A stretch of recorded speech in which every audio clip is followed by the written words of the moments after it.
किसी ने क्या खूब कहा है कि बड़े अजीब लोग हैं इस दुनिया के।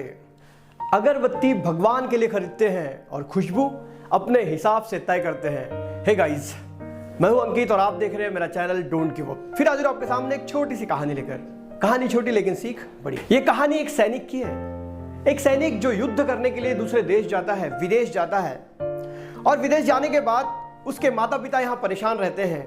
कुछ दिन तक तो सैनिक अपने माता पिता से कांटेक्ट में रहता है, लेकिन उसके बाद उस सैनिक का फोन अपने माता पिता को नहीं आता और माता पिता इधर चिंतित हो जाते हैं कि हमारा बच्चा कैसे है, कैसा है और कैसा नहीं।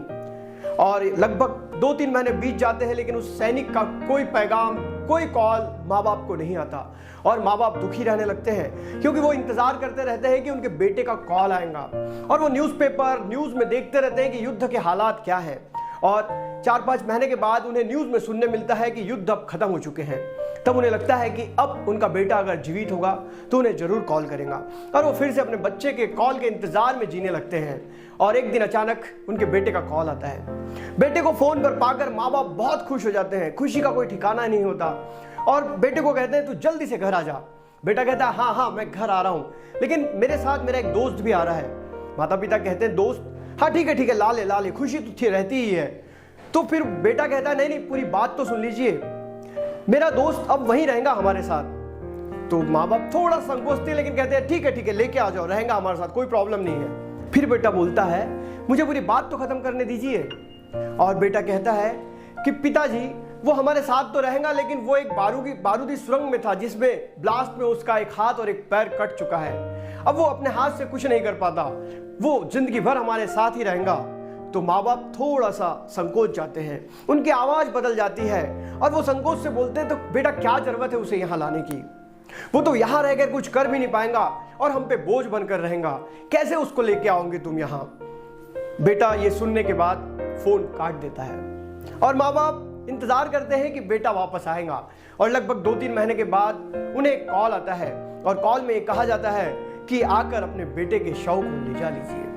माँ बाप का दर्द का ठिकाना नहीं होता और माँ बाप अपने बेटे को शव को लेने के लिए जब वहां पहुंचते हैं तो वहां के सैनिक बताते हैं कि आपके बेटे ने छत से कूदकर अपनी जान दे दी। ये सुनने के बाद माँ बाप और दुखी हो जाते हैं और जब वो मुर्दा घर में अपने बेटे के शव को देखते हैं तो सन्न रह जाते हैं, क्योंकि उनके बेटे का एक हाथ और एक पैर नहीं होता। और तब उन्हें याद आता है कि हमारा बेटा जिस दोस्त के बारे में बात कर रहा था वो दोस्त ना हो कि हमारा बेटा खुद था।